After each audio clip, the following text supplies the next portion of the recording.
Something happened today that I want to walk you through very carefully, not because it is complicated. Actually, it is remarkably simple once you see the full picture. And I think most people are going to miss it because the coverage will focus on Trump extending the ceasefire, on Vance's canceled Pakistan trip, on the seized ships. All of that is real, but there is a sentence published through Iranian state media today that I think is more important than any of those things, and I want to give you the exact words before I explain why.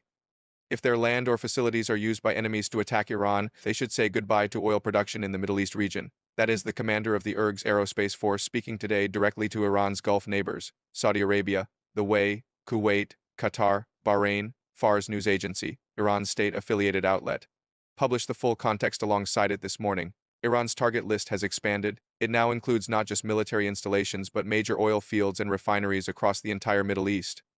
Named specifically, sites with addresses published today: ExxonMobil and Dow chemical facilities in Jubail, Saudi Arabia, the Yanbu complex on the Red Sea coast, 250,000 barrels per day capacity, the Habshan Fujairah pipeline built specifically to bypass the Strait of Hormuz, ExxonMobil Ras Laffan in Qatar, 146,000 barrels per day, Bapco in Bahrain, 267,000 barrels per day, the Doha refinery in the UAE, the Fujairah storage hub, the Al Ahmadi refinery in Kuwait, 346,000 barrels per day capacity, the Sadr refinery in Saudi Arabia, 460,000 barrels per day, the Manifa plant, 900,000 barrels per day. Those are not abstract threats. Those are coordinates. Those are facilities that between them process millions of barrels of oil every single day, and the IRGC Aerospace Force commander put them on a list and published that list through state media today, April 22, 2026. Now I want you to hold that in your mind. While I give you the second fact of this video, China has said nothing about it, not a press conference, not a foreign ministry readout, not a diplomatic call to Tehran urging restraint. China has not commented on the IRGC's threat to destroy the oil infrastructure of every Gulf state that allows its territory to be used against Iran, and I want to spend this video explaining why that silence is the most important thing that happened in the Gulf today, not the threat. The silence, because the threat is what Iran said. The silence is what China is telling the Gulf states about what happens next, and what China is telling them without saying a word is that they are alone.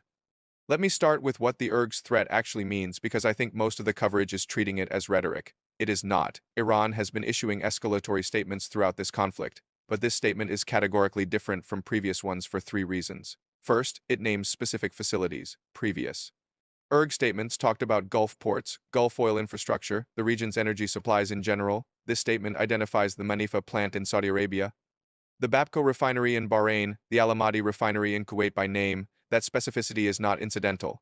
When a military command publishes a target list with specific sites and their capacities, it is communicating readiness. It is saying we have done the targeting work. The coordinates exist. The only variable is the decision to use them.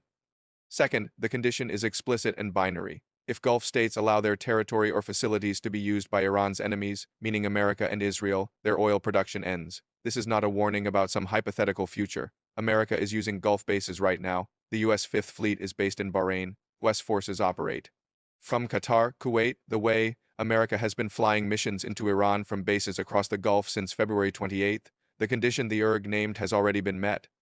What the commander is communicating is that Iran has chosen not to act on that condition yet. That choice can change. Third, the timing. Iran issued this threat after the ceasefire was extended with no end date, after 2 ships were seized by the United States Navy, after Trump called the cargo on a seized ship a gift from China, after Iran fired drones at US military vessels in response. This is not the opening move of an escalation. It is the latest rung on a ladder that Iran has been climbing since February, and each rung has gone higher than the one before. Before I get to the Gulf states' position, I want to add one more layer to this picture that I think most coverage is missing entirely, because China is not the only country whose silence is strategic here. Russia is doing something different and in some ways more sophisticated. Russia called Iran today. Lavrov and IRGC spoke directly. According to the Russian Foreign Ministry's readout of that call, Lavrov confirmed Russia's unwavering readiness to assist in resolving the crisis, and according to Iranian state media's readout of the same call, Iran confirmed its readiness to guarantee unimpeded passage of Russian vessels through the Strait of Hormuz. 2 countries exchanged specific reciprocal commitments in the same conversation. Russia gets a Hormuz guarantee, Iran gets strategic backing. That exchange happened on the same day Iran was publicly refusing every mediating country's invitation to talks. Read that asymmetry carefully. Iran has not said yes to Pakistan, Turkey, Egypt, or Saudi Arabia, but Iran has already told Russia what comes through Hormuz regardless of what happens with the ceasefire. Russia is not a neutral mediator. Russia is Iran's patron, and Russia is positioned so that whatever outcome emerges from this war, deal or resumed conflict, Russian ships pass through Hormuz and Russian oil revenues continue to benefit from elevated global prices. Russia's oil revenues nearly doubled in March, the IEA confirmed it. $9.75 billion in February became $19 billion in March as global oil prices surged because of the Hormuz closure. Russia is making $500 million per day from a war it is not fighting. And now Russia has a written guarantee from Iran that its ships transit Hormuz regardless. If the war resumes, Russia's energy windfall continues. If a deal is reached, Russia has positioned itself as a helpful actor that gets credit for contributing to stability. Either outcome works for Moscow. This is the geopolitical architecture that surrounds the IRG's threat to Gulf oil sites. China silent, buying Iranian oil, providing diplomatic cover at the UN. Russia vocal in support of Iran, banking windfall revenues, extracting Hormuz guarantees, and the Gulf states are sitting between an American security umbrella that is real but insufficient and a China-Russia-Iran alignment that has no interest in the war ending on American terms quickly. Now let me explain the Gulf states' position, because I think it requires some precision. Saudi Arabia, the way, Kuwait, Qatar, these countries are in an impossible position that has been made more impossible by every week of this war. They host American military bases. They have security guarantees from Washington that form the backbone of their national defense architecture. They depend on American air defense systems, American intelligence, American naval presence to protect their oil infrastructure from exactly the threats that Iran is now making explicit. Pulling away from America is not a real option for them. The American relationship is structural, decades deep, tied to their military capabilities and their economic security simultaneously. But they are also watching Iran threaten their oil production, their specific oil production by name, and they are watching America's response to their concerns remain inadequate to the scale of the threat. The Wall Street Journal reported that Saudi Arabia is actively pressing Washington to abandon the blockade. Not quietly suggesting it, pressing. Because Saudi Arabia has been told privately by Iran that if the blockade continues, no port in the region will be safe. Saudi Arabia received Pakistan's army chief and prime minister, praised their constructive role, and backed the diplomatic process because Saudi Arabia needs this war to end before the IRG's target list becomes an operations order. The way arrested 27 people this week it accused of belonging to an Iranian-linked terrorist organization, confirmed yesterday. Iran immediately condemned the way for it today. That exchange happened on the same day the IRG named Way oil facilities as targets. The Way is hosting American forces, arresting Iranian agents, and watching Iranian missiles get pointed at its refineries simultaneously. Qatar hosts the largest American air base in the region. Its Ras Laffan complex handles approximately 10 billion cubic feet of LNG per day, roughly 20% of global LNG demand. The IRG named ExxonMobil Ras Laffan specifically in its target list. Qatar, like every other Gulf state, is trying to stay out of a war that is threatening the infrastructure that constitutes its entire economic existence. Kuwait's Al Ahmadi refinery, 346,000 barrels per day, was named on the IRG's list.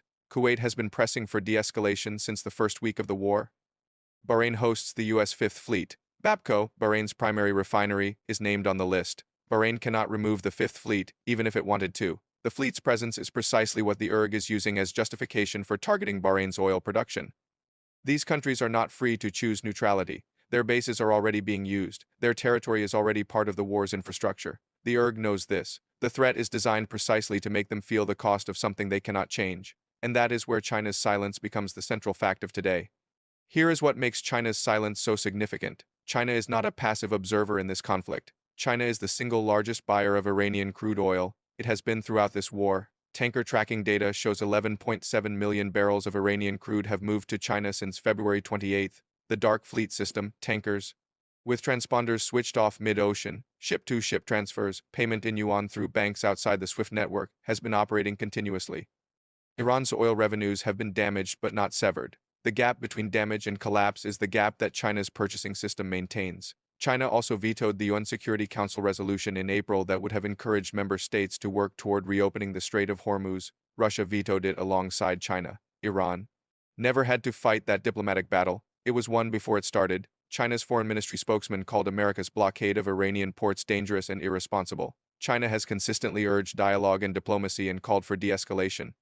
And China's ambassador in Islamabad expressed full support and appreciation for Pakistan's mediation efforts today, on the same day that Iranian state media published the IRG's target list of Gulf oil facilities. Full support for the mediator, silence on the threat. That combination is not accidental. It is a position China supports the diplomatic process because the diplomatic process keeps the ceasefire alive and keeps Chinese ships moving through Hormuz. China says nothing about Iran's threat to Gulf oil infrastructure because saying something would require China to either condemn Iran, which would damage a relationship China has spent a decade building, or endorse the threat, which would create a confrontation with Gulf states that host Chinese investments worth hundreds of billions of dollars and provide 30% of China's crude oil imports. So China says nothing, and says it very deliberately. But here is what that silence communicates to the Gulf states. It tells them that when Iran acts on its target list, China will not intervene diplomatically to stop it. It will not call Tehran and say, "You have gone too far." It will not issue a statement condemning strikes on Gulf oil infrastructure. It will express concern. It will call for de-escalation, and it will keep buying Iranian oil. That is what China's silence means. Not that China supports the IRGC threat, but that China will not pay a cost to stop it. And for the Gulf states, that distinction is the most important diplomatic fact of this conflict. Let me introduce a framework here that I think explains why this moment is different from previous IRGC threats. I call it the confidence ladder. Every time Iran tests a boundary and the consequences are manageable, Iran's confidence to test the next boundary increases. Every rung on that ladder has been built on the same structural support. China's economic oxygen keeps Iran viable regardless of American pressure, and China's diplomatic cover at the UN and in global forums ensures that Iran never faces the kind of unified international response that would force a genuine recalculation. Look at the sequence of rungs. Iran closed Hormuz in February. America could not fully reopen it by force. That is a rung. Iran allowed a ceasefire but kept charging tolls and restricting passage. America accepted that. That is a rung. Iran's IRGC overruled its own foreign minister when he opened Hormuz on Friday, closing it again within hours. America extended the ceasefire anyway. That is a rung. Iran fired drones at US military vessels after the ship seizure. America said there was no damage and kept negotiating. That is a rung. And now Iran's IRGC Aerospace Force commander publishes a named target list of Gulf oil sites. The rung above that is acting on it. Each rung has been made possible by the same fact. China's purchases have ensured that the economic cost of climbing has remained below the economic cost of descending. Iran does not climb this ladder out of military confidence. Iran's military has been significantly degraded. It climbs this ladder out of strategic confidence. The confidence that it has a partner whose support makes the cost of escalation survivable. That partner's silence today, while Iran named 11 Gulf oil facilities as targets, is the clearest signal yet of where that confidence comes from. Because the Gulf states are not afraid of Iran because Iran is militarily superior. Iran is not. The United States has been bombing Iran for 53 days. Iran's air force, much of its navy, significant parts of its missile infrastructure have been degraded, but Iran does not need air superiority to hit Ras Nura or Jubail or the Fujairah storage hub. It needs drones. It has thousands of them. It needs cruise missiles. It has those too. And it needs to believe that the consequences of acting are survivable. China's oil purchases give Iran that belief. As long as Iran's revenue stream through China remains intact, Iran can absorb the economic cost of almost any escalation. As long as China keeps buying and keeps saying nothing, Iran has the oxygen to act on its target list if it chooses to. This is the bind that China has put the Gulf states in without firing a single shot and without saying a single word. America is protecting Gulf states militarily, but America cannot protect them from the threat of Iranian strikes on their oil infrastructure without escalating the war to a level that America itself has indicated it does not want.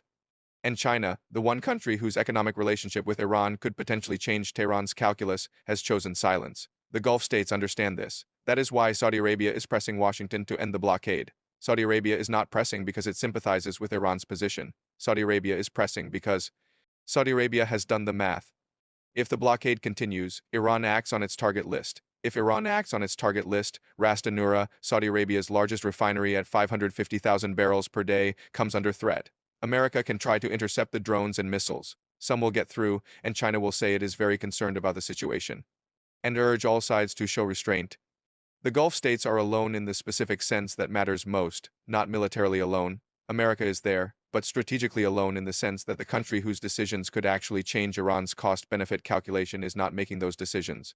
I want to be precise about what options the Gulf states actually have, because I think the coverage flattens this into a binary. Either they back America or they flip to Iran. Neither is the real choice. The real choice is about the pace and nature of their pressure on Washington. Saudi Arabia pressing the U.S. to abandon the blockade is not a pro-Iran move, it is a pro-Saudi move. Riyadh is calculating that the blockade, by keeping Iran economically pressured while also giving Iran's hardliners a domestic justification for threatening Gulf infrastructure, is making Saudi Arabia less safe, not more. Saudi Arabia wants the war to end. It wants the IRGC's target list to become irrelevant. And it believes the fastest path to that outcome is a deal, not escalation, which means the fastest path is ending the blockade as the price of getting Iran to the table. The Wei is in a slightly different position. It has been quietly building economic ties with China for years. It hosts Huawei infrastructure, has significant Chinese investment in its ports, and has been careful not to position itself as explicitly anti-China in the way that American foreign policy would ideally want. That positioning is not coincidental. The Wei has spent years hedging because it watched what happened to countries that did not hedge, and it is that hedging instinct that makes the Wei particularly sensitive to China's silence. If China will not speak up when Gulf oil sites are named as targets, the Wei needs to maintain its relationship with Beijing independently of what America tells it to do. Kuwait is similar. Kuwait has historically tried to maintain balanced relationships with both the Gulf's American-aligned powers and Iran. Its geography makes it impossible to ignore Iran. Its oil infrastructure makes it impossible to ignore the IRGC target list. Kuwait's quiet pressing for de-escalation is the only tool it has that costs it nothing. Qatar is the most complicated case. It hosts the largest American air base in the region. It is hosting active peace mediation efforts. Its Ras Laffan complex is on the IRGC's target list. Qatar cannot remove the American base without destroying its security architecture. Qatar cannot ignore the target list, and Qatar cannot confront China, which is a major customer for its LNG, about Beijing's silence on the threat. Qatar is watching three simultaneous pressures and trying to use its mediation role as the lever that resolves all three by ending the war before any of them becomes a crisis. That is the strategic landscape China's silence has created. Every Gulf state is under pressure it cannot fully address unilaterally. Every Gulf state knows that the country whose words to Tehran could actually change the calculus is not speaking, and every Gulf state is making its own quiet calculation about what that silence means. For the relationship between American security guarantees and Chinese economic relationships as the fundamental architecture of Gulf stability. And that silence, not Iran's threat, not America's blockade, is the fact that is reshaping how Gulf states are thinking about the next phase of this conflict. Watch what happens to Saudi Arabia's posture in the coming days. Watch whether Gulf states that have been publicly supportive of the American position start making quieter, more accommodating signals toward Tehran. Watch whether any Gulf state quietly approaches China to ask for diplomatic intercession, guarantees, or a message to Iran that its oil infrastructure is off limits. That conversation, if it happens, will not be announced. It will be visible only in the absence of escalation and in subtle shifts in diplomatic language. But if you want to know why the Gulf is feeling alone today, you do not need to look at what China said. You need to look at what China did not say. That silence is the answer. And in the Gulf right now, they hear it very clearly. Let me push this one step further because I think there is something even more specific happening beneath the surface of this silence. China is not just being quiet about Iran's threats. China is being quiet about the entire architecture of this conflict in a way that serves multiple purposes simultaneously. For Iran, China's silence is permission. It is the knowledge that whatever Iran does, China will not publicly condemn it. China will not join American-led sanctions.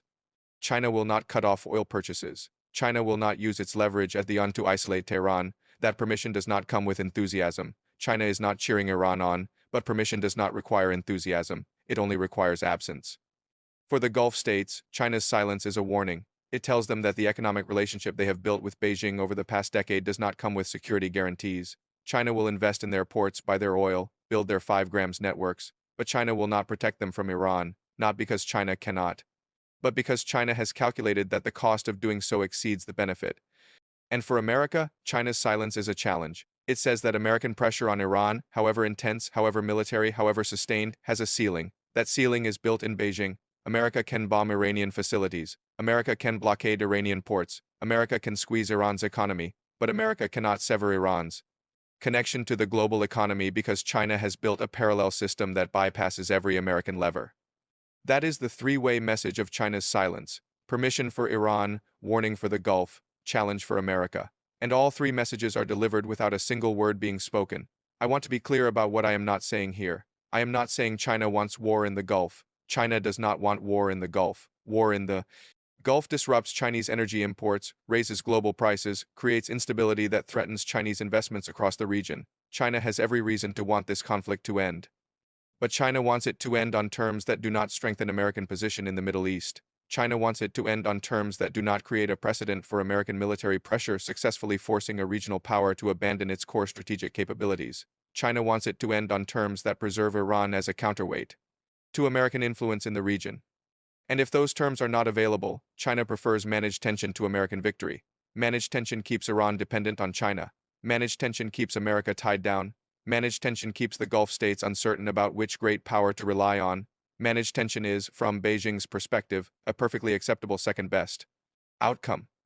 That is why China's silence is so precisely calibrated. Speaking up against Iran's threats would push Iran toward a corner where it might have to choose between escalation and humiliation. Speaking up in support of Iran's threats would push the Gulf states toward America and away from China, saying nothing keeps all options open. It keeps Iran guessing about how far China will let it go. It keeps the Gulf states guessing about whether China might eventually intervene. It keeps America guessing about whether China will step in to broker a deal at the last moment. Uncertainty is the product of silence, and uncertainty is China's most powerful diplomatic tool. The Gulf states are starting to understand this. Saudi Arabia's decision to publicly press Washington to abandon the blockade is not just about immediate security. It is about signaling to Beijing that Riyadh sees the structure of this conflict clearly. Saudi Arabia is saying, we know the blockade is not working because China is undermining it. We know Iran can afford to threaten us because China is keeping it alive. And we know that if this continues, we will be the ones who pay the price.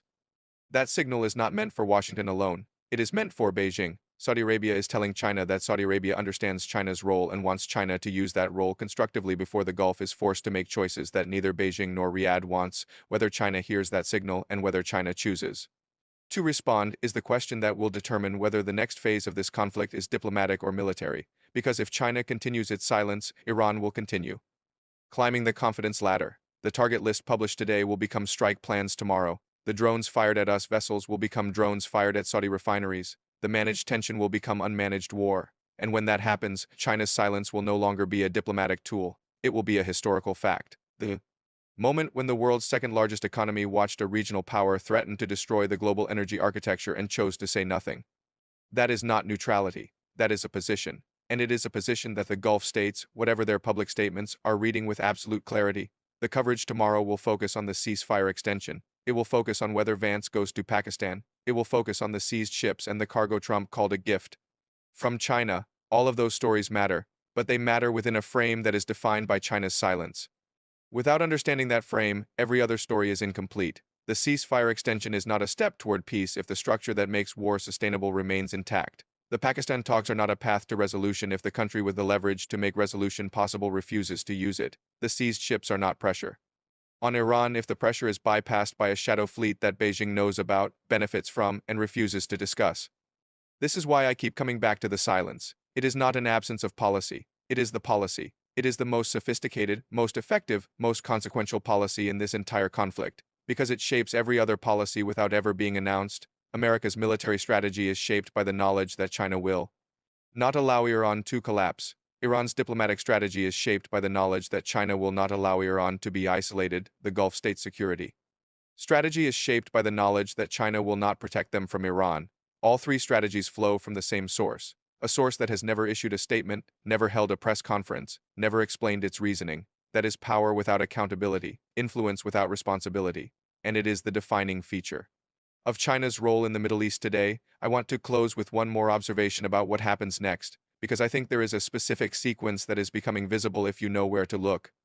Iran will continue to escalate rhetorically while the ceasefire holds. The target list published today will be followed by more specific threats, more named facilities, more detailed conditions. Iran is testing whether the Gulf states will change their behavior in response to publication alone. If they do not, Iran will test with limited action. A drone strike on a remote facility. A missile fired into an empty storage tank. Something that causes damage but not catastrophe. Something that demonstrates capability without triggering full American retaliation.